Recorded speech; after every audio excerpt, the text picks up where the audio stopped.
আলাইহি ওয়াসাল্লাম মদিনায় গেলেন, দেখলেন সেখানের লোকেরা বছরে 2 বার একত্র হয়, আনন্দ করে, উৎসব করে।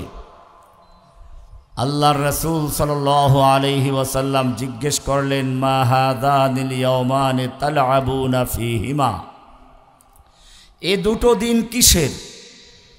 তোমরা খেলাধুলা করছো, আনন্দ করছো, বছরে 2 দিন, ব্যাপারটা কি? কিসের দিন এগুলো?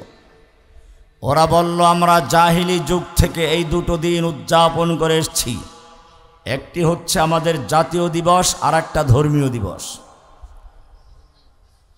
আল্লাহর রাসূল সাল্লাল্লাহু আলাইহি ওয়াসাল্লাম বললেন, ইন্নাল্লাহা ক্বাদ আবদালাকুম বিহিমা বিয়াওমাইনি খায়রাম মিনহুমা, আল্লাহ তাআলা তোমাদের ওই 2 দিনের পরিবর্তে ওর চেয়ে ভালো 2টো দিন দিয়ে পরিবর্তন করে দিয়েছেন। আর সেই দিন হলো ঈদুল ফিতর, ঈদুল আযহা। পরিষ্কার হয়ে গেল, ইসলাম কোনো ধর্মের সাথে সাংস্কৃতিক বলেন, আকীদা বলেন, কোনো বিষয়ে মিল রাখার জন্য অনুমোদন করে না। কোরআন স্পষ্ট করে দিয়েছে, ইন্নাদ-দীনা ইনদাল্লাহিল ইসলাম, নিশ্চয়ই আল্লাহর কাছে মনোনীত, আল্লাহর কাছে গৃহীত ধর্ম, একমাত্র ধর্ম হচ্ছে ইসলাম।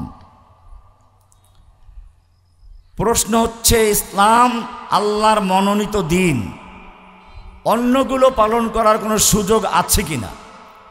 কোরআন সেই ফাঁক ফোকর বন্ধ করে দিয়ে বলছে, ওয়ামান ইয়াবতাগি গায়রাল ইসলামি দীনান ফালান ইউকবালা মিনহু ওয়া হুয়া ফিল আখিরাতি মিনাল খাসিরিন, যেই ব্যক্তি ইসলাম ছাড়া অন্য কোনো দিন, অন্য কোনো মতবাদের মধ্যে কল্যাণ তালাশ করে, মুক্তি কামনা করে, ফালান ইউকবালা মিনহু, তার থেকে কোনো কিছুই গ্রহণযোগ্য হবে না।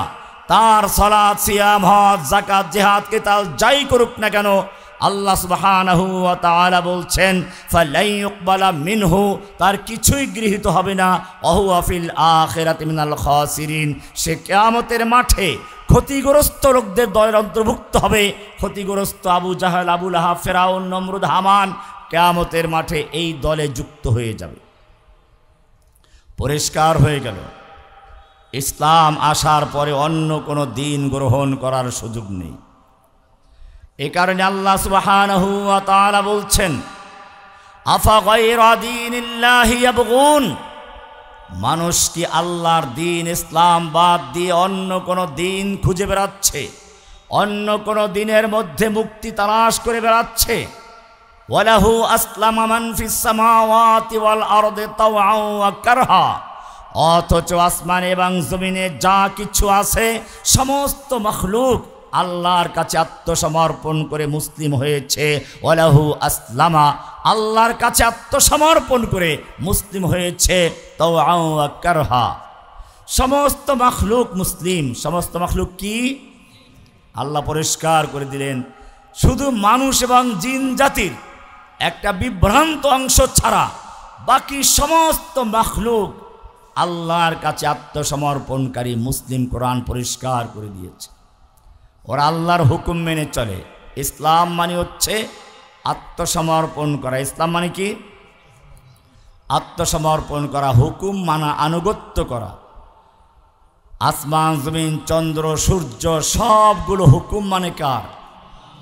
কোরআন স্পষ্ট করে দিয়েছে, ওয়ালাহু আসলামা মান ফিস সামাওয়াতি ওয়াল আরদ, আসমান সমূহে এবং জমিনে যা কিছু আছে সবগুলো আল্লাহর কাছে আত্মসমর্পণ করে মুসলিম হয়ে গেছে। শুধু মানুষ এবং জিনদের একটা বিভ্রান্ত অংশ এই বিভ্রান্তির মধ্যে রয়ে গেছে। এজন্য কোরআনে সূরা ইয়াসিনে আল্লাহ স্পষ্ট করে দিয়েছেন, ওয়াশ-শামসু তাজরি লিমুস্তাকাররিল লাহা, সূর্যের জন্য আল্লাহ রাব্বুল আলামিন যেই নির্ধারিত রাস্তা নির্ধারণ করে দিয়েছেন, এই রাস্তা দিয়ে চলবি, এর চেয়ে একটু উপরে গেলে পরে কিন্তু পৃথিবী ঠান্ডা হয়ে যাবে, এর থেকে একটু নিচে দিয়ে গেলে পৃথিবীর মানুষ পুড়ে যাবে। খবরদার, তোর জন্য যে রাস্তা নির্ধারণ করে দিয়েছি এই রাস্তার ব্যতিক্রম কখনো করবি না। সূর্য আল্লাহর হুকুম মানে কিনা?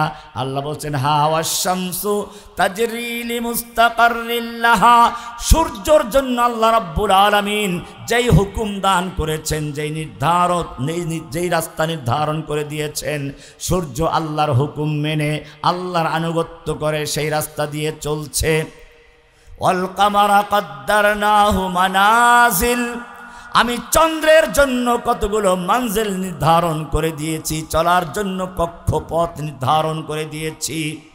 চন্দ্র সেই পথে চলতে থাকে হাত্তা আদাকাল উরজুনিল কাদিম, চলতে চলতে একসময় শুকনো ডালের মতো, পুরাতন খেজুরের ডালের মতো পাতলা হয়ে যায়, চিকন হয়ে যায়। হুকুম মানে কার?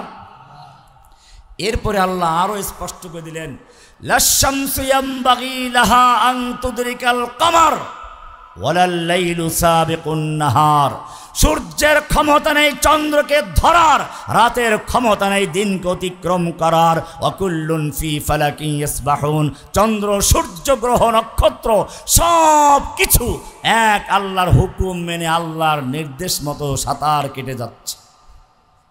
সবাই হুকুম মানে কার? শুধু হুকুম মানে তাই না, আল্লাহর তাসবিহও পড়ে। কোরআন বলছে তুসাব্বিহু লাহুস সামাওয়াতুস সাবউ ওয়াল আরদু ওয়া মান ফিহিন্না, সাত আসমানে এবং জমিনে যা কিছু আছে সবগুলো হুকুম মানে কার? আল্লাহর হুকুম মানে যে, তার নাম হচ্ছে মুসলিম। তার নাম কি? ইসলাম শব্দের অর্থ হচ্ছে আত্মসমর্পণ করা। ইসলাম মানে কি? আর ইসলাম মানে আত্মসমর্পণ করে যে ব্যক্তি, তাকে বলে কি? তাহলে আমাদের সকলের কমন পরিচয়, আমরা কি? মুসলিম। এটাও কোরআনে দলিল আছে।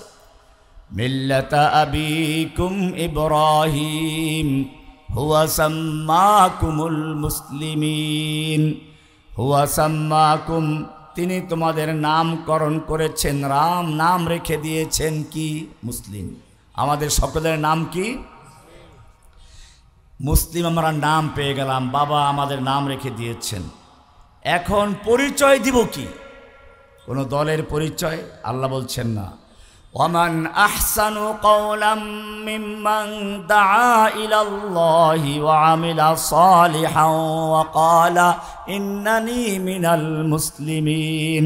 ওয়ামান আহসানু কওলান, ওই ব্যক্তির চেয়ে কার কথা ভালো হতে পারে? কার কথার দিক থেকে কার কথা ভালো ওই ব্যক্তির চেয়ে? মিম্মান দাআ ইলাল্লাহ, যেই ব্যক্তি মানুষকে ডাকে আল্লাহর দিকে। কার দিকে? না কোনো ব্যক্তির দিকে, না কোনো দলের দিকে। ডাকবো কার দিকে? কার দিকে? ওয়া আমিলা সালিহান, এবং নিজে নেক আমল করে। বোঝা গেল নেক আমল করতে হবে। আমল করা ছাড়া কোনো মুক্তির উপায় আছে? একদল আছে, তাদের কিতাবেই লেখা আছে আধ্যাত্মিকতার চূড়ান্ত মাকামে গেলে এবাদত লাগে না। এবাদত হচ্ছে প্রাথমিক মুসলিমদের জন্য, শরীয়তের বিধান এই তোমাদের সাধারণ মুসলিমের জন্য। আমাদের আল্লাহর ওলিদের জন্য এবাদত লাগে না। দেওয়ানবাগি, রাজারবাগি, চন্দ্রপুরী, এই সমস্ত যত পীর আছে, চন্দ্রপাড়া পীর যে প্রথম পীর ছিল, ওর একটা বই আছে সেররে হক জামে নূর। এই বইয়ের মধ্যে পরিষ্কার লিখে দিয়েছে আধ্যাত্মিকতার চূড়ান্ত মাকামে গেলে তার আর কোনো ইবাদত লাগে না। দলিল দিয়েছে কোরআন দিয়ে। কি দিয়ে? ওয়াবুদ রাব্বাকা হাত্তা ইয়াতিয়াকাল ইয়াকিন, তুমি তোমার রবের ইবাদত করো কতক্ষণ পর্যন্ত? হাত্তা লিল গায়াত, যতক্ষণ পর্যন্ত ইয়াকিন না আসে। ইয়াকিন আসলে আর লাগবে না। কোরআনের আয়াত, আর তো কিছু বলার নেই। আমার এই আয়াতের ব্যাখ্যা দেওয়ার আগে জিজ্ঞেস করতে চাই, আয়াত নাজিল হয়েছিল কি ওই পীরের উপরে না আমাদের রাসূলের উপরে? তো রাসূল সাল্লাল্লাহু আলাইহি সাল্লাম নিজে কি ওই মাকাম পর্যন্ত পৌঁছতে পারেন নাই? তাহলে আমরা আল্লাহর রাসূলের জীবনীটা আগে দেখে নিই। আল্লাহর রাসূল সাল্লাল্লাহু আলাইহি ওয়াসাল্লাম অসুস্থ হয়ে পড়েছেন। এশার নামাজের আজান হয়ে গেছে, ওযু করলেন, বেহুশ হয়ে পড়ে গেলেন, আবার ওযু করলেন, বেহুশ হয়ে পড়ে গেলেন। 3 বার 4 বার, কোনো রওয়ায়াত অনুযায়ী 5 বার পর্যন্ত বেহুশ হয়ে গেছেন। শেষ পর্যন্ত বললেন, মুরু আবা বকরিন ইউসাল্লি বিন নাস, আবু বকরকে বলো সে যেন লোকদের ইমামতি শুরু করে দেয়। আল্লাহর নবীর নির্দেশ পেয়ে আবু বকর রাদিয়াল্লাহু তাআলা আনহু ইমাম, বাকি সাহাবায়ে কেরাম মুক্তাদি হয়ে জামাতের সঙ্গে নামাজ আদায় শুরু করে দিলেন। ইতিমধ্যে আল্লাহর নবী সাল্লাল্লাহু আলাইহি ওয়াসাল্লাম একটু সুস্থ হলেন। 2 জন সাহাবীকে ডাকলেন, এক পাশে আলী, এক পাশে বিলাল রাদিয়াল্লাহু তাআলা আনহু। আল্লাহর নবী 2 জন সাহাবীর কাঁধে ভর দিয়ে মসজিদের দিকে যাচ্ছেন জামাতে নামাজ পড়ার জন্য। বুখারী সহ হাদিসের সব কিতাবগুলো খুলে দেখুন আল্লাহর নবী কিভাবে যাচ্ছেন। ওয়ারিজলাহু তাখুত্তানি বিল আরদে, আল্লাহর নবীর পা দুটো জমিনের সঙ্গে হেঁচড়ে হেঁচড়ে যাচ্ছিল। যেই নবীর শানে আল্লাহ সুবহানাহু ওয়া তাআলা বলেছেন, লিয়াগফিরা লাকাল্লাহু মা তাকদ্দামা মিন যামবিকা ওয়া মা তাআখারা, হে নবী, আল্লাহ তাআলা আপনার আগের পিছের সমস্ত গুনাহগুলো ক্ষমা করে দিয়েছেন। যেই নবীর আগের পিছের সমস্ত গুনাহ ক্ষমা করে দিয়েছেন, সেই নবী রাতের বেলায় তাহাজ্জুদ পড়তে পড়তে পা ফুলে যাচ্ছে। আয়েশা রাদিয়াল্লাহু তাআলা আনহা বলছেন, ইয়া রাসূলুল্লাহ, আপনি এত ইবাদত করছেন। আল্লাহর রাসূল উত্তর দিচ্ছেন, আফালা আকুনা আবদান শাকুরা। আয়েশা, যে আল্লাহ সুবহানাহু ওয়া তাআলা একজন এতিমকে নবুয়ত দান করলেন, একজন অসহায় মানুষকে সহায়তা দান করলেন, আমি কি সে আল্লাহর শুকরগুজার বান্দা হব না? সেই নবী সারা জীবনে ইবাদত করে গেলেন। এরপরে যদি কোনো ব্যক্তি বলে আধ্যাত্মিকতার চূড়ান্ত মাকামে গেলে পরে ইবাদত লাগে না, সে ব্যক্তি পীর না শয়তান, আল্লাহর ওলি না শয়তানের ওলি। ওলি 2 রকম। ওলি কয় রকম? পরিষ্কার মনে রাখবেন, ওলি কয় রকম? একটা হচ্ছে আল্লাহর ওলি। কোরআন বলছে, আলা ইন্না আউলিয়া আল্লাহি লা খাউফুন আলাইহিম ওয়ালা হুম ইয়াহজানুন। আল্লাহর ওলিদের কোনো ভয় নেই, কোনো চিন্তা নেই। আল্লাহর ওলি, আউলিয়া আল্লাহ, এটা সূরা ইউনুস 62-63 নম্বর আয়াত।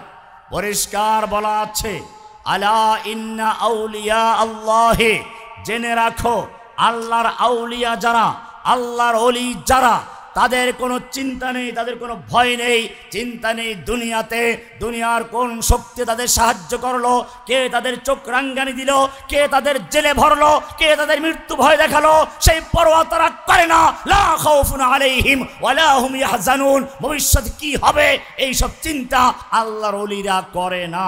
সূরা ইউনুস 10 নম্বর সূরার 62 এবং 63 নম্বর আয়াত। অপর পক্ষে আরেকটি আয়াত আছে শয়তানের ওলি। কার ওলি? আলা ইন্না ওয়া ইন্না শায়াতিনা লায়ুহুনা ইলা আউলিয়াইহিম ওয়া ইন্না শায়াতিনা লায়ুহুনা ইলা আউলিয়াইহিম, শয়তানরা তাদের ওলিদের কাছে ওহী করে। কে ওহী করে? শয়তান। কাদের কাছে? তাদের ওলিদের কাছে। শয়তানের ওলি আছে,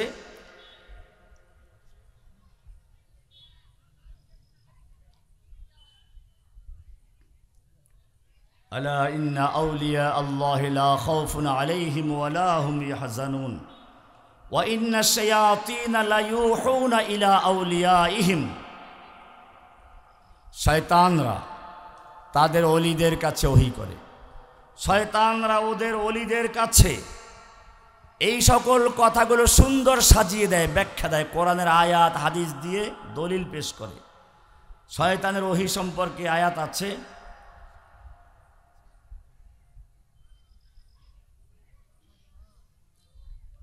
এক আছে সূরা আলে ইমরান 175 নম্বর আয়াত। সেখানে আল্লাহ বলছেন, ইন্নামা যালিকুমুশ শাইতান ইউখাফফিফু আউলিয়াআহু। আল্লাহর ওলিদের সম্পর্কে আল্লাহ বলেন ওদের কোনো ভয় নেই, কোনো চিন্তা নেই। আর একদিকে শয়তানের আউলিয়া। আউলিয়া কয় রকম? আউলিয়া কয় রকম? দুই রকম। এবারে শুনুন আরো একটা স্পষ্ট আয়াত, সূরা আনআম 121 নম্বর আয়াত। এখানে পরিষ্কারভাবে আল্লাহ তাআলা জানিয়ে দিলেন, ওয়া ইন্নাশ শায়াতিনা লায়ুহুনা ইলা আউলিয়াইহিম, নিশ্চয়ই শয়তানরা তাদের আউলিয়াদের কাছে ওহী করে। ওহী লিউজাদিলুকুম, যাতে করে তোমাদের সাথে তারা তর্ক করতে পারে, বিতর্ক জুড়ে দেয়। ওয়াইন আতাতুমুহুম ইন্নাকুম লামুশরিকুন, তোমরা যদি শয়তানের আউলিয়াদের অনুসরণ করো তাহলে তোমরাও মুশরিক হয়ে যাবে। স্পষ্ট আয়াত। এখানে আল্লাহ রাব্বুল আলামিন জানিয়ে দিলেন শয়তানের ওলি আছে, এই শয়তানের ওলিরা তাদের আউলিয়াদের কাছে ওহী করে দেয়। আধ্যাত্মিকতার চূড়ান্ত মাকামে গেলে ইবাদত লাগবে না।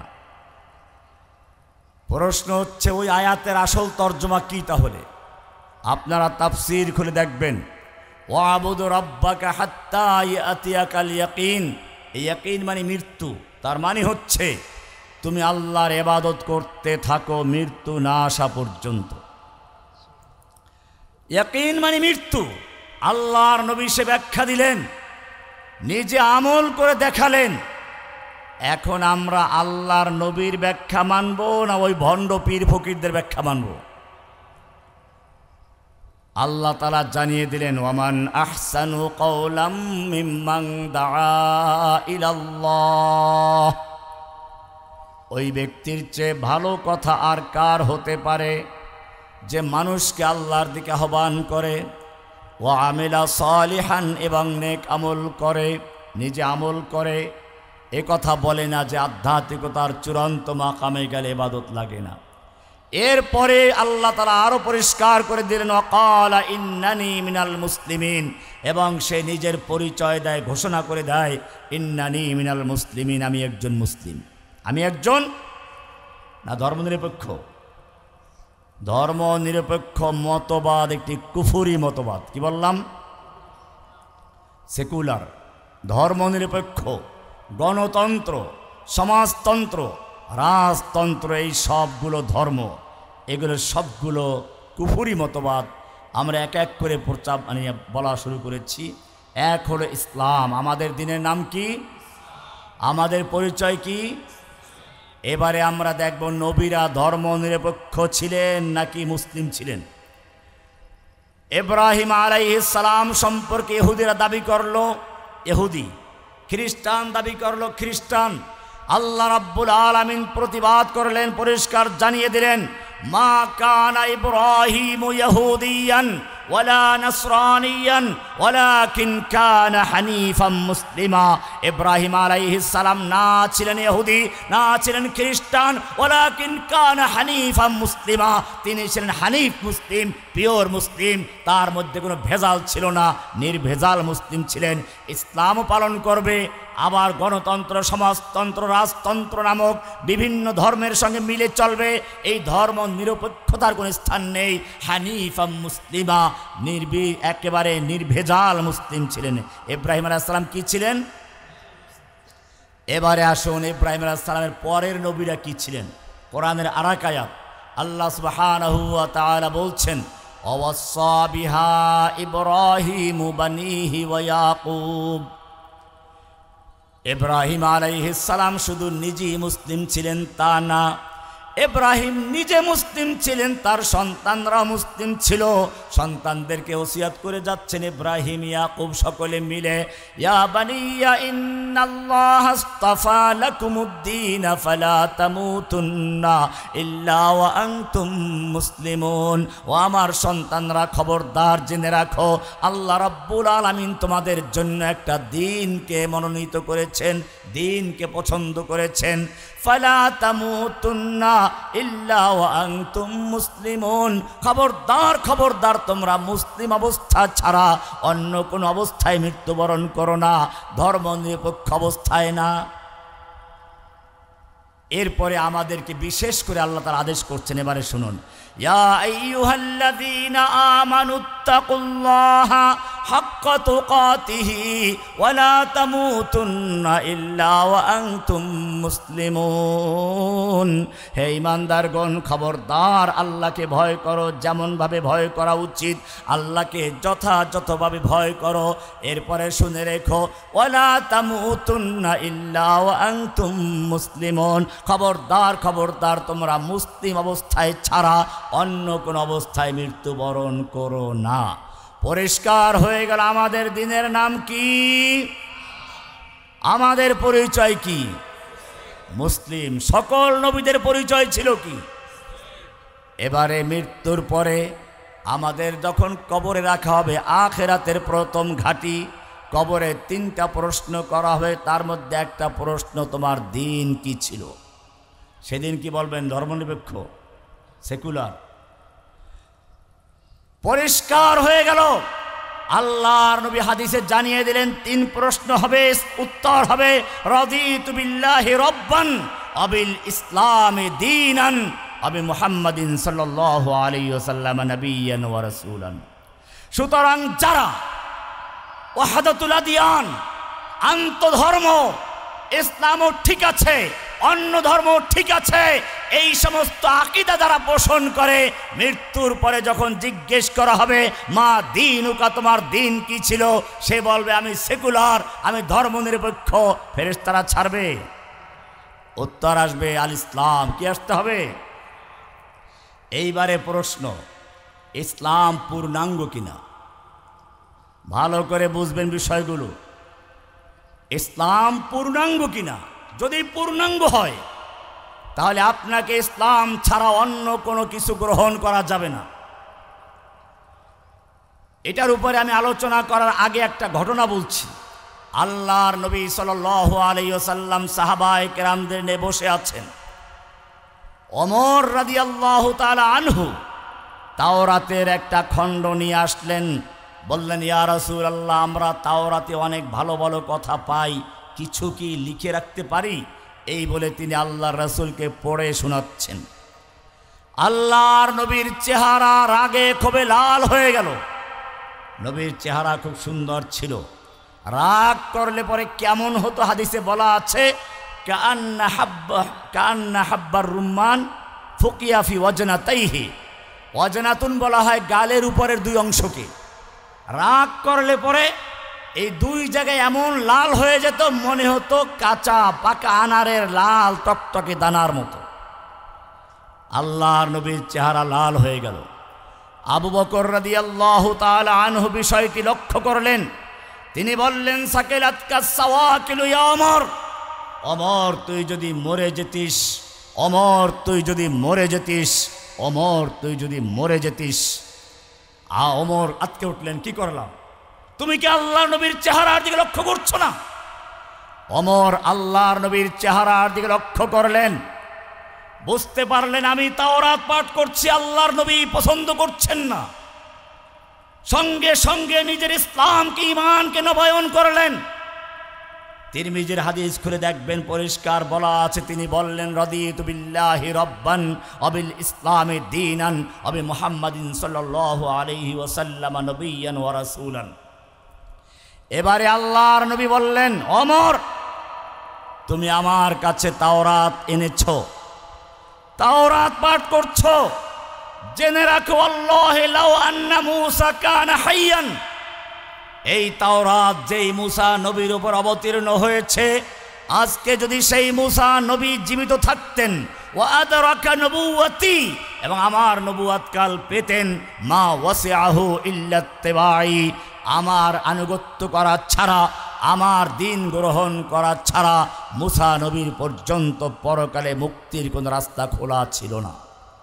পরিষ্কার হয়ে গেল আল্লাহর নবীর মাধ্যমে আল্লাহ রাব্বুল আলামিন যেদিন ইসলামকে পাঠালেন, ইসলাম আসার পর থেকে যত ধর্ম আছে, চাই আসমানি ধর্ম হোক, ইহুদি হোক, খ্রিস্টান হোক, পৌত্তলিকতা হোক, সব ধর্ম বিলুপ্ত করে ইসলামকে বিজয়ী করার জন্য আল্লাহ তার রাসূলকে পাঠিয়েছেন। কোরআনের সূরা সফ 9 নম্বর আয়াত সূরা তওবা, 33 নম্বর আয়াত সূরা ফাতহ, 28 নম্বর আয়াত। একই কথা আল্লাহ বলেছেন 3 জায়গায়, হুয়াল্লাযী আরসালা রাসূলাহু বিল হুদা, হুয়াল্লাযী আরসালা রাসূলাহু বিল হুদা ওয়া দীনিল হক লিইয়ুযহিরাহু আলাদ-দীনি কুল্লিহি। আল্লাহ রাব্বুল আলামিন তার রাসূলকে হেদায়েত এবং কিতাব দিয়ে প্রেরণ করেছেন। আরসালা বিল হুদা ওয়া দীনিল হককে, সত্য দিন দিয়ে হেদায়েত দিয়ে প্রেরণ করেছেন। কেন? লিইয়ুযহিরাহু আলাদ-দীনি কুল্লিহি, অন্য সমস্ত দিন বাতিলের উপরে, আদিয়ানে বাতিলের উপরে, লিয়াগলিবা দীনাল হক আলা জামিইল আদিয়ানিল বাতিলা, অন্য সমস্ত বাতিল দিনের উপরে আল্লাহর দিনকে বিজয়ী করার জন্য আল্লাহ তার রাসূলকে প্রেরণ করেছেন। বোঝা গেল আল্লাহর রাসূল দুনিয়াতে আগমন করেছেন কেন? সমস্ত ধর্মকে বাতিল করে দিয়ে ইসলামকে বিজয়ী করার জন্য নবীর আগমন। সুতরাং যারা আমাদের নবীর আগমনের পরেও এই বিশ্বাস লালন করে, ইহুদি ধর্ম তো আসমানি ধর্ম, খ্রিস্টান ধর্ম আসমানি ধর্ম, যে কোনো একটা পালন করলেই চলে, এই লোকগুলো মুসলমান না কাফের? পরিষ্কার কাফের। এরপরে আমরা আসব, মুসলিম দাবি করলাম ঠিক আছে, কিন্তু অমুসলিমদের কিছু নিতে কোনো সমস্যা নাই। যেমন গণতন্ত্র, কেউ সমাজতন্ত্র, কেউ রাজতন্ত্র, বিভিন্ন তন্ত্র মন্ত্রের সঙ্গে জড়িয়ে আছে, আবার নিজেদের নাম মুসলিম, নাম দেয় কি?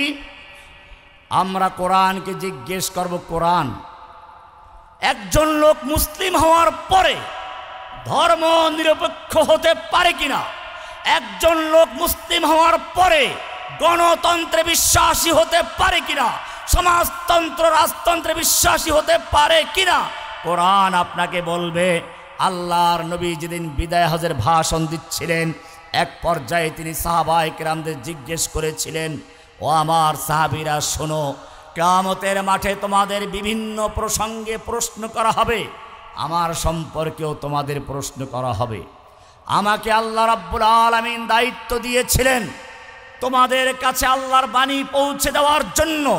আমার প্রতি নির্দেশ ছিল, ইয়া আইয়ুহার রাসূল বাল্লিগ মা উনজিলা ইলাইকা মির রাব্বিক, হে রাসূল, আপনার রবের পক্ষ থেকে আপনার প্রতি যা পাঠানো হয়েছে, আপনাকে যে দায়িত্ব দেওয়া হয়েছে, বাল্লিগ মা উনজিলা ইলাইকা মির রাব্বিক, আপনার রবের পক্ষ থেকে যা নাজিল হয়েছে সম্পূর্ণ পৌঁছাবেন, কোনো কিছু গোপন করতে পারবেন না, এই দায়িত্ব আমাকে দেওয়া হয়েছিল। এ প্রসঙ্গে তোমাদের জিজ্ঞেস করা হবে আমি পৌঁছিয়েছি কিনা। তোমরা তোমাদের রবকে কি জবাব দিবে বলো? আলা হাল বাল্লাগতু, বলো আমি কি পৌঁছিয়েছি? আলা হাল বাল্লাগতু, আমি কি আল্লাহর বাণী ঠিক মতো পৌঁছিয়েছি? আলা হাল বাল্লাগতু, আমি কি পৌঁছিয়েছি? আল্লাহর নবী 3বার প্রশ্ন করলেন।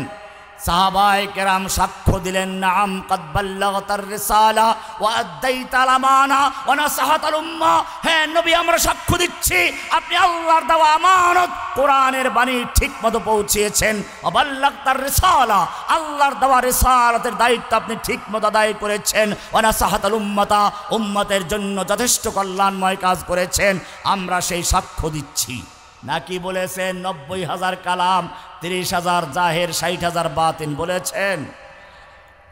সুতরাং যারা এই সমস্ত আকীদা পোষণ করে, 90,000 কালাম, 60,000 বাতিন, 30,000 জাহের, এরকম আকীদা পোষণ করে, তারা মুসলমান না কাফের?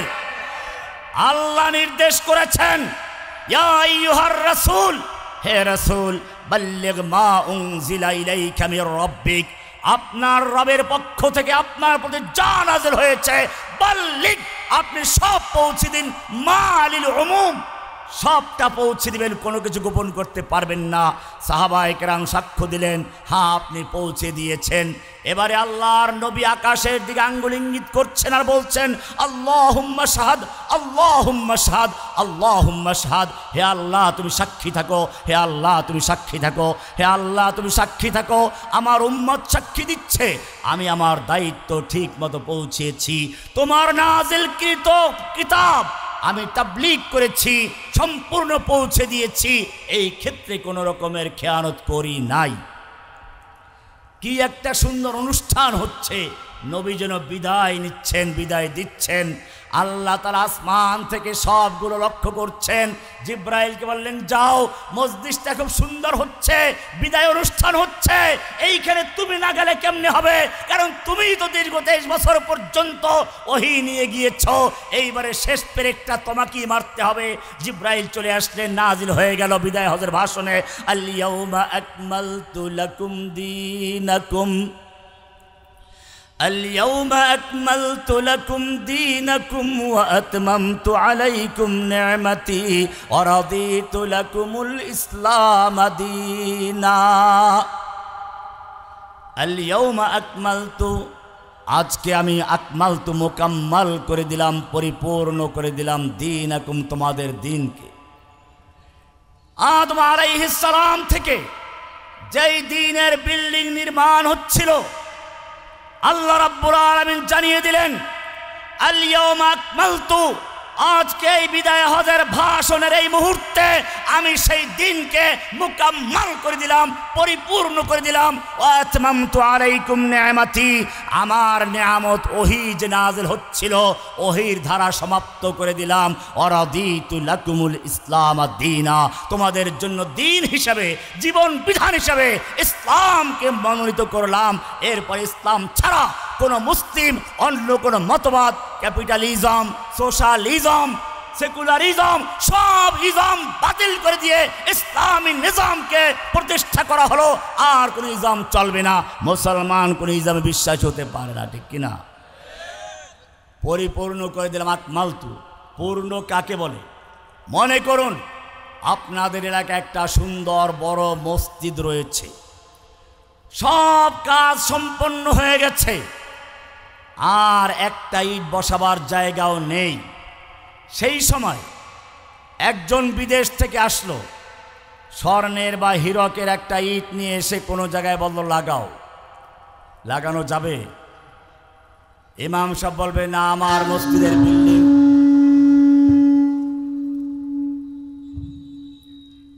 ইমাম সাহেব বলবেন আমার বিল্ডিং পূর্ণ হয়ে গেছে, এইখানে নতুন কিছু লাগানোর কোনো সুযোগ নেই। এখন যদি ওই লোক বলে, দেখো এই বিল্ডিংয়ের মূল্য যা, তার চেয়ে একটা ইটের মূল্য অনেক বেশি, এক জায়গায় লাগান, লাগাতে হলে কি করতে হবে?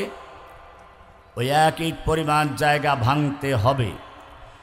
এটা যদি পরিষ্কার বুঝে থাকো, এবারে কোরআনের আয়াতকে লক্ষ্য করো। আল্লাহ রাব্বুল আলামিন পরিষ্কার জানিয়ে দিচ্ছেন, আল ইয়াউমা আকমালতু লাকুম দীনাকুম, আজকে আমি তোমাদের জন্য তোমাদের দিনকে মুকাম্মাল করে দিলাম, পরিপূর্ণ করে দিলাম। তার মানে হচ্ছে ইসলামের বিল্ডিং পূর্ণ হয়ে গেছে, এর মধ্যে আর নতুন কিছু ঢুকানোর সুযোগ নাই। এখন যদি কোনো কিছু নতুন ঢুকাতে হয় তাহলে কি করতে হবে? আল্লাহর নবীর মাধ্যমে যে দিন পূর্ণ হয়েছে সেই দিনকে ভাঙ্গার পরে নতুন কিছু ঢুকানো সম্ভব, না ভাঙলে ঢুকানো সম্ভব।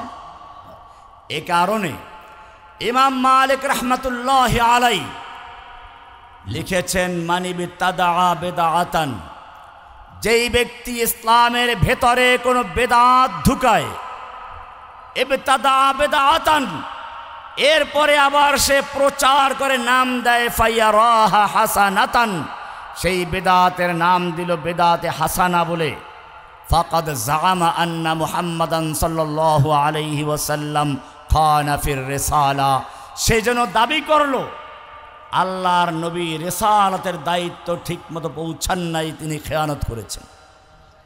কেন? আল্লাহ বলছেন, আল ইয়াউমা আকমালতু লাকুম দীনাকুম, আমি তোমাদের জন্য তোমাদের দিনকে পূর্ণ করে দিলাম। আর এই বেদাতি বলছে পূর্ণ হয় নাই, কিছু ঢুকাইতে হইবে। তাহলে আল্লাহ পূর্ণ দিলেন আর বেদাতি বলল পূর্ণ হয় নাই, ঢুকাতে হবে। তাহলে খেয়ানতকারী বানাইলাম কাকে? আল্লাহ রাসূলকে খেয়ানতকারী বানানো হলো। এই কারণে তিনি বললেন, ইমাম মালিক রাহমাতুল্লাহ বলছেন, ফামাযা লাম ইয়াকুন ইয়াওমা ইদিন দীনান, জেনে রাখো আল্লাহ রাব্বুল আলামিন তার নবীর মাধ্যমে যেই দিন ইসলামকে মুকাম্মাল করেছেন, পূর্ণ করেছেন, ওই দিন ইসলামের মধ্যে যা কিছু অন্তর্ভুক্ত হয়েছে কিয়ামত পর্যন্ত সেগুলো থাকবে। ওই দিন যা ইসলামে ঢুকতে পারে নাই, ইসলামের অংশ হয় নাই, কিয়ামত পর্যন্ত সেগুলো ইসলামের অন্তর্ভুক্ত হতে পারবে না।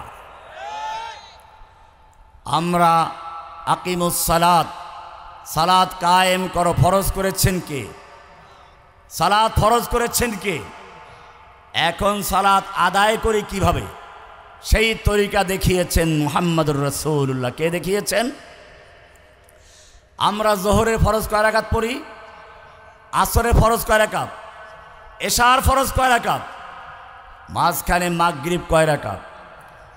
আজকে যদি এই মঞ্চের থেকে সমস্ত উলামায়ে কেরাম মিলে আমরা ঘোষণা করে দেই আজকের থেকে মাগরিবের নামাজটাকেও 4 রাকাত পড়বেন, 1 রাকাত বেশি হলে 2টা সিজদা বাড়বে, 1টা রুকু বাড়বে, সুবহান রাব্বিল আযীম বাড়বে, আলা বাড়বে। অন্যায় তো কিছু না, খারাপ কিছু না, 4 রাকাত পড়বেন। আপনারা কি পড়তে রাজি আছেন? একজনও না। কেন রাজি নাই? এইটা যদি ভালো করে বুঝেন তাহলে আর আজকে ওয়াজ এখানেই শেষ করা যাবে। আল্লাহ রাব্বুল আলামিন হুকুম করেছেন আকিমুস সালাত, সালাত কায়েম করো। সালাত কিভাবে কায়েম করব? সেজন্য আল্লাহর রাসূলকে জিবরাইল এসে দেখিয়ে দিলেন, ওযু করালেন, সালাত দেখালেন 2 দিন পর্যন্ত। এরপরে আল্লাহর নবী নিজে ইমামতি করে সাহাবায়ে কেরামদেরকে সালাত আদায় করে দেখালেন। এরপরে বললেন, সাল্লু কামা রাআইতুমুনি উসাল্লি, তোমরা সালাত আদায় করো ঠিক সেভাবে যেভাবে আমাকে সালাত আদায় করতে দেখতে পাচ্ছ। আল্লাহর নবীর মাধ্যমে যেদিন সালাত শেখানো হলো সেই দিন সালাতের মধ্যে আসরের ফরজ ছিল 4 রাকাত, জোহরের ফরজ ছিল 4 রাকাত, এশার ফরজ 4 রাকাত, মাগরিবের ফরজ ছিল কয় রাকাত? কিয়ামত পর্যন্ত 3 রাকাত চলবে। আর কারো বাড়াবার করার সুযোগ আছে? যত ভালোই হোক বাড়াবার সুযোগ আছে। এটা যদি পরিষ্কার বুঝে থাকেন তাহলে মনে রাখতে হবে সিয়াম পালন করে হুকুম কার? কুতিবা আলাইকুমুস সিয়াম কামা কুতিবা আলাল্লাযীনা মিন ক্বাবলিকুম, সিয়াম ফরজ করেছেন কে? লা ইলাহা ইল্লাল্লাহ, আল্লাহ ছাড়া কারো হুকুম চলবে না। সিয়াম কিভাবে পালন করব? মুহাম্মদুর রাসূলুল্লাহ তরিকা কার? ঠিক এরকম ভাবে হজ করব, হুকুম কার? কোরআন বলছে ওয়ালিল্লাহি আলান নাসি হিজ্জুল বাইতি মান ইসতাতা ইলাইহি সাবিলা। হজ ফরজ করেছেন কে? হজ কিভাবে করব এই তরিকা শিখিয়েছেন কে? খুযু আন্নী মানাসিকাকুম, খুযু আন্নী মানাসিকাকুম, আমার থেকে হজের কাজগুলো শিখে নাও। আল্লাহর রাসূল সেগুলো শিক্ষা দিলেন। এমনিভাবে আমাদেরকে মনে রাখতে হবে জিকির করব, হুকুম কার? জিকির করার হুকুম কার? সব ক্ষেত্রে হুকুম মানব কার? তরিকা মানব কার? ওই হুকুম পালন করার জন্য আল্লাহর রাসূল সাল্লাল্লাহু আলাইহি সাল্লাম যে তরিকা, যে পদ্ধতি দেখিয়েছেন সেই পদ্ধতির বাইরে পালন করলে মানা যাবে? তাহলে বর্তমানে জিকিরের সমাজে দেখেন ওই আটরশির এক জিকির, কি যে জিকির করে, মাইজ ভান্ডারি আর এক জিকির, এইগুলো মানা যাবে? এবারে আরো গুরুত্বপূর্ণ অধ্যায়, ইসলামকে আপনি পূর্ণ মনে করলে, বিশ্বাস করলে পূর্ণাঙ্গ দিন। প্রশ্ন হচ্ছে আল্লাহর জমিনে আল্লাহর দিন কায়েম করার জন্য ইসলামের তরিকায় কায়েম করব না অন্য কোনো ধর্মের তরিকায় পালন করব? কোরআন বলছে লাকাদ কানা লাকুম ফি রাসূলিল্লাহি উসওয়াতুন হাসানা, তোমাদের জন্য রাসূলের মধ্যে রয়েছে উত্তম আদর্শ। তুমি যেই হোক না কেন, যেই পেশার হও, যেই বয়সের হও, যেই স্থানে হও, যেই যুগে হও, প্রত্যেকটা মানুষের জন্য আল্লাহর নবীর জীবনের মধ্যে চরিত্র খুঁজে পাওয়া যাবে, আদর্শ খুঁজে পাওয়া যাবে। তুমি যদি শিশু হও, সেই আমিনার কোলে সেই শিশু মুহাম্মদকে লক্ষ্য করো। তুমি যদি দুধ পান করতে থাকো দুধ মায়ের ঘরে গিয়ে, সেই ঘরে আর একটা দুধের বাচ্চা আছে, হালিমাতুস সাদিয়ার সেই দুধের বাচ্চাকে লক্ষ্য করো, যে সবসময় একটা দুধের স্থান থেকে দুধ পান করছে, আর একটা তার দুধ ভাইয়ের জন্য রেখে দিচ্ছে। তুমি যদি আরেকটু বড় হয়ে যদি কিশোর বয়সে হয়ে যাও, ওই হালিমায়ে সাদিয়ার সেই 6 বছরের বাচ্চাকে দেখো, যে তার দুধ ভাইদের সঙ্গে মাঠে গিয়ে বকরি চড়াচ্ছে আর বলছেন মা মিন নবিয়্যিন ইল্লা রাআল গানাম। এমন কোন নবী দুনিয়াতে আসেন নাই যে ছাগল চড়ান নাই, নিজেও ছাগল চড়িয়েছেন। তুমি যদি আরো বড় হও, অন্যায় অবিচার জুলুম সন্ত্রাসের বিরুদ্ধে, অন্যায়ের বিরুদ্ধে প্রতিবাদ করতে চাও, মক্কার সেই যুবককে দেখো যে হিলফুল ফুজুলের অংশীদার হয়ে, সদস্য হয়ে মক্কার জুলুম অত্যাচার নির্যাতনের বিরুদ্ধে সোচ্চার হয়েছিলেন। তুমি যদি বিচারক হও, ব্যবসায়ী হও, খাদিজাতুল কুবরা রাদিয়াল্লাহু তাআলা আনহার সেই মাল নিয়ে, পুঁজি নিয়ে যে শাম সিরিয়ায় ব্যবসা করতে যাচ্ছেন এবং আমানতদারির সঙ্গে ব্যবসা বুঝিয়ে দিলেন, সেই আল আমিনকে লক্ষ্য করো।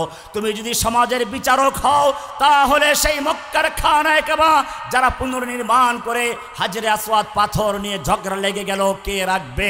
সিদ্ধান্ত হলো আগামী দিন সূর্যোদয়ের পূর্বে যেই ব্যক্তি সর্বপ্রথম মক্কার খানায়ে কাবায় প্রবেশ করবে, তার সিদ্ধান্তই চূড়ান্ত হবে।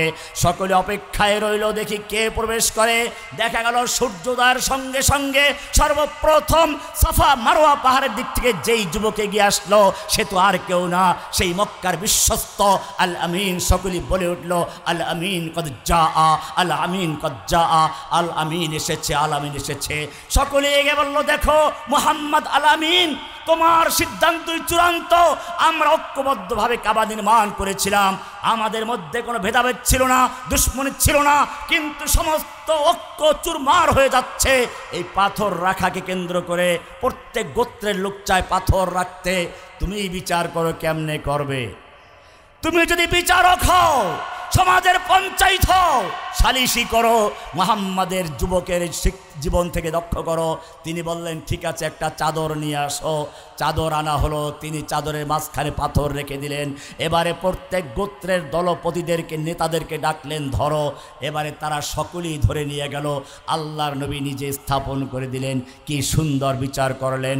তুমি যদি বিচারক হও, মক্কার এই বিচারককে লক্ষ্য করো, কিভাবে তিনি সুন্দরভাবে সকলের প্রতি লক্ষ্য রেখে বিচার করলেন। তুমি যদি ইবাদত করতে চাও, তুমি যদি সমাজের অন্যায় বিচারের বিরুদ্ধে চিন্তা ভাবনা করতে চাও, একাগ্রে গিয়ে ইবাদত করতে চাও, সমাজের মূর্তি পূজার বিরুদ্ধে অবস্থান নিতে চাও, তাহলে সেই গারে হেরার ওই আবেদকে লক্ষ্য করে দেখো, যিনি চুপচাপ ইবাদত করছেন, দুনিয়ার কোনো মানুষকে দেখাবার জন্য নয়, দুনিয়ার কোনো মানুষকে খুশি করার জন্য নয়। ফায়াতাহান্নাসু ফি গারে হেরা যাওয়াতাল লায়ালি, একাধারে অনেক রাত পর্যন্ত ইবাদত করছেন সেই যুবককে দেখো। তুমি যদি ভয় পেয়ে যাও, তাহলে সেই যুবককে দেখো যে ওহী নাযিল হওয়ার পরে স্ত্রী খাদিজার কাছে আসলেন, বললেন জাম্মিলুনি জাম্মিলুনি, আমাকে চাদর দাও, চাদর দাও, আমি ভয় পাচ্ছি। ইন্নী খাশিতু আলা নাফসি, আমার জীবনে আশঙ্কা বোধ করছি। খাদিজা এবারে বললেন, না, আপনার কোনো চিন্তা নেই, আপনার কোনো ভয় নেই। কেন চিন্তা নেই? আপনি তাহাজ্জুদ পড়েন, এই জন্য। আপনি গারে হেরায় গিয়ে ইবাদত করেন, এই জন্য না। এখানে উলামায়ে কেরাম আছেন, মুহাদ্দিস হুজুর আছেন, পরিষ্কার বুখারীতে লেখা আছে। খাদিজা সব কথা বলেন নাই, কারণ তখন তো নামাজ রোজা আসেন, নবুয়ত প্রাপ্ত হলেন মাত্র। আল্লাহর নবীর স্ত্রী খাদিজা রাদিয়াল্লাহু তাআলা আনহা নবীকে কি বলে সান্ত্বনা দিয়েছিলেন? ও যুবক, তুমি যদি সমাজে সত্যিকার অর্থে প্রতিষ্ঠা লাভ করতে চাও, অন্যায়ের বিরুদ্ধে সোচ্চার হতে চাও, সত্যের দাবি প্রচার করতে চাও, তাহলে তোমাকে শিক্ষা দিতে হবে। নবীর ভিতরে যেই বৈশিষ্ট্যগুলো ছিল সেগুলো তোমাকে অর্জন করতে হবে। খাদিজা স্পষ্ট করে দিয়ে বলেছেন, কাল্লা ওয়াল্লাহি লা ইউখজিকাল্লাহু আবাদা, না, আপনাকে আপনার রব লাঞ্ছিত করবেন না, অপমান করবেন না। কারণ হচ্ছে এই, ইন্নাকা লাতাসিলুর রাহমা ওয়া তাহমিলুল খাল্লা ওয়া তাকসিবুল মা'দুম ওয়া তাকরিদ দাইফ ওয়া তুঈনু আলা নওয়াইবিল হক।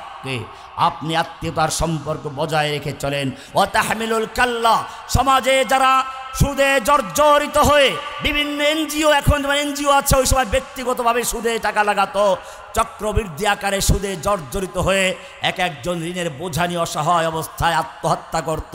আল্লাহর নবী সেই ঋণের বোঝাগুলো আদায় করে দিয়ে নিজের মাথায় তুলে নিতেন। ও তাহমিলুল কাল্লা ও তাকসিবুল মাদুম, অন্নহীন বস্ত্রহীন লোকদেরকে আপনি অন্ন বস্ত্রের ব্যবস্থা। যুবককে দেখো যিনি সাফা পাহাড়ে মক্কার নেতাদেরকে জড়ো করেছেন। প্রথমেই প্রশ্ন করলেন, হে মক্কার নেতারা, আজকে যদি আমি তোমাদেরকে বলি এই পাহাড়ের অপার প্রান্তে তোমাদের শত্রু অশ্বারোহী বাহিনী ওত পেতে বসে আছে, যেই কোনো মুহূর্তে মক্কায় হামলা করে তছনছ করে দিবে, আমার কথা বিশ্বাস করবে কি? মক্কার নেতারা সবাই এক বাক্যে বলে উঠল, নাম, অবশ্যই বিশ্বাস করব। মা জাররাবনাকা কাযিবান কত্তু, কারণ আমরা তোমার থেকে কখনো মিথ্যা কথা শোনার অভিজ্ঞতা অর্জন করি নাই। তুমি কখনো মিথ্যা বলো না, প্রতারণা করো না, ধোঁকা দাও না, আমরা তোমার কথা বিশ্বাস করব। কি বলতে চাও বলো। এবারে আল্লাহর নবী বললেন, ও আমার মক্কার নেতারা শুনো, লাউ কুলতুম কালিমাতান ওয়াহিদাতান তামলিকুনা বিহাল আরব ওয়া তাদিলু লাকুমুল আজম আবিল জিজিয়া। আমি তোমাদেরকে একটা কথা বলতে চাই, যদি একটা কথা মেনে নিতে পারো, একটা কথা স্বীকার করতে পারো, একটা কথার উপরে ঈমান আনতে পারো, তামলিকুনা বিহাল আরব, তোমরা গোটা আরব দেশের মালিক বনে যাবে। ওয়াতাদিনু লাকুমুল আজম, অনারব বিশ্ব তোমাদের দিন গ্রহণ করবে। আবিল জিজিয়া, আর যারা তোমাদের দিন গ্রহণ করবে না তারা তোমাদের আনুগত্য করার জন্য জিজিয়া কর দিয়ে থাকবে। মাত্র একটা কথা। আবু জাহেল আবুল আহাব খুশি, জাহেল দাঁড়িয়ে গেল, ওয়ালাউবি আশারা, একটা কেন 10টা বলো আমরা রাজি আছি।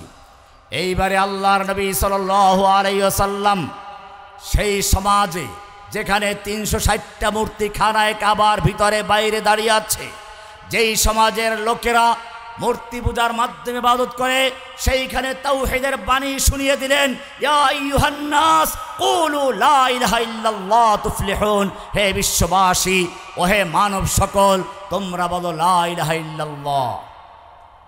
বলতে দেরি হলো, বিরোধিতায় দেরি নেই। আবু জাহেল উঠে গেল, আবু লাহাব দুহাত উঁচু করে আল্লাহর নবীর দিকে তেড়ে আসলো, মারার জন্য ধেয়ে আসলো। আল্লাহর নবীর পক্ষে একটা লোক নাই। আবু লাহাব বলল, তাব্বাল্লাকা সায়রাল ইয়াউম, তোমার গোটা জীবন ধ্বংস হোক, তুমি আমাদের এজন্য জড়ো করেছ। এই বলে আল্লাহর নবীর দিকে ধেয়ে আসলো, তেড়ে আসলো। নবীর পক্ষে প্রতিবাদ করার মতো কেউ নেই, মনক্ষুণ্ণ হয়ে ঘরে চলে গেলেন। আল্লাহ তাআলা আসমান থেকে সব কিছু দেখেছেন, আয়াত নাজিল হয়ে গেল, তাব্বাত ইয়াদা আবি লাহাব ওয়া তাব্বা। প্রশ্ন হচ্ছে, কি ছিল এমন ঘোষণা যেই কালেমা বলার সঙ্গে সঙ্গে যারা এতক্ষণ পর্যন্ত বন্ধু ছিল তারা শত্রু হয়ে গেল, যারা এতক্ষণ পর্যন্ত আল আমিন বলে বিশ্বাস করত আজকে তারা বলে উঠল, আইন্না লাতারিকু আলিহাতিনা লিশাইরিম মাজনুন, আমরা কি আমাদের আলেহাদেরকে, এই দেবদেবীদেরকে বর্জন করব লিশাইরিম মাজনুন, একজন পাগল কবির কথায়। তারা আরো বলল, আজআলাল আলিহাতা ইলাহা ওয়াহিদা ইন্না হাযা লাশাইউন উজাব। কি আশ্চর্য কথা, আমাদের এই 313 দেবদেবী, এই 360 দেবদেবী, আমাদের এই খাজা বাবা, গাজা বাবা, ল্যাংটা বাবা, মাজারওয়ালা, দরগাওয়ালা, এই সবগুলো বাতিল করে দিয়ে এক আল্লাহ কেন্দ্রিক সবকিছু করে ফেললো। ইন্না হাযা লাশাইউন উজাব, এ তো আশ্চর্য কথা। তাওহীদকে এমনভাবে ভুলে গিয়েছে, স্মরণ করিয়ে দেওয়ার পরে তারা তাকে পাগল বলে উড়িয়ে দিল, ওজাব বলে আশ্চর্য বোধ করল।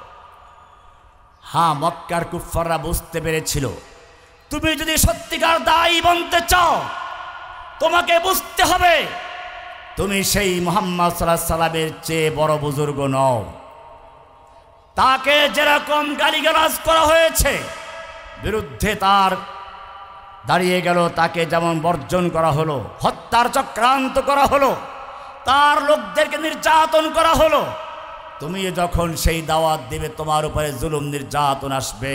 কারণ লা ইলাহার মধ্যে দুটো অংশ আছে, লা ইলাহা ইল্লাল্লাহ লা মানে নেই, ইলাহ মানে কোনো মাহবুদ, যার আনুগত্য করা যায়, যার পূজা করা যায়, যার হুকুম মানা যায়, যার নামে মান্যত করা যায়, যার কাছে দোয়া করা যায়, যার কাছে প্রার্থনা করা যায়, যার নামে পশু জবাই করা যায়, যার কাছে মাথা নত করা যায়, লা ইলাহা বলে সব বর্জন করে দিয়ে শুধু একজনকে গ্রহণ করা হয়, ইল্লাল্লাহ। কাকে গ্রহণ করা? এটা এরকম, আমি বলে থাকি, একটা পুরাতন বিল্ডিংয়ে রং করতে গেলে মানুষ সর্বপ্রথম পুরাতন রংটা ঘষে মেজে ধুয়ে মুছে পরিষ্কার করে তারপরে নতুন রং করে।